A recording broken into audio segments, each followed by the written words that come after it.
Պատերազմի պարտությունը ու մեր թշնամիների կողմից Արցախի գրավումը մեծ վերք բացեց, բայց Հայաստանի քաղաքական էլիտան այդ վերքը բուժելու փոխարեն ուղղակի փաթաթելով ծածկեցին այն, որի արդյունքում սկսում է ամեն ինչ ներսից ավելի շատ թարախակալվել, եւ այդ թարախը նրանք գնալով չեն կարողանում թաքցնել։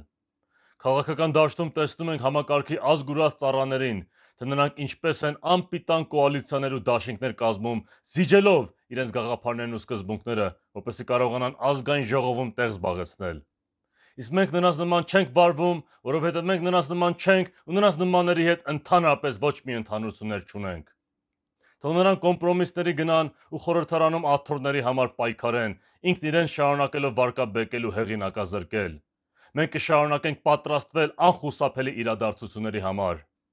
Երբ մեր երկիրը կանգնի այդ անխուսափելի մարտահրավերների առջև, մարդիկ այլևս չեն փնտրելու, ոչ էլ հանդուրժելու են զիջումների գնացող եւ փողին մեռած քաղաքական մարմնավաճառներին ու նրանց հայադավ խմբավորումներին։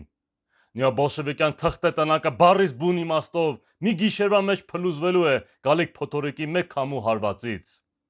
Այդ ժամանակ մեր հայրենակիցները բնազդաբար գնալու են կարգապահ, եռանդուն, անկախ, նվիրված ու կամքով հզոր ուժի հետևից։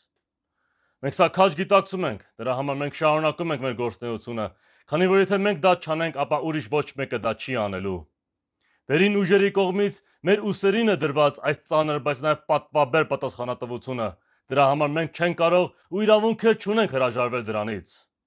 Մեզ տված է այս պատմական առաքելությունը, որն անպատճառ պետք է կատարենք։